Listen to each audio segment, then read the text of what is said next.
Quiero agradecer al Palacio de Congresos de nuestra ciudad pues, su desinteresada colaboración con la Asociación Española contra el Cáncer, con la Junta de Valencia,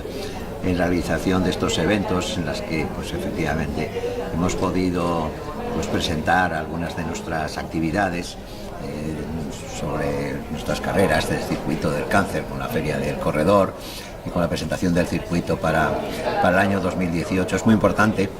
para una asociación como la nuestra, pues efectivamente que en este marco tan extraordinario, con esta colaboración tan solidaria y generosa por parte del Palacio, pues podamos llegar a toda la sociedad valenciana de forma que siga comprometida, solidaria, generosamente en la lucha contra el cáncer. Y yo creo que aquí el papel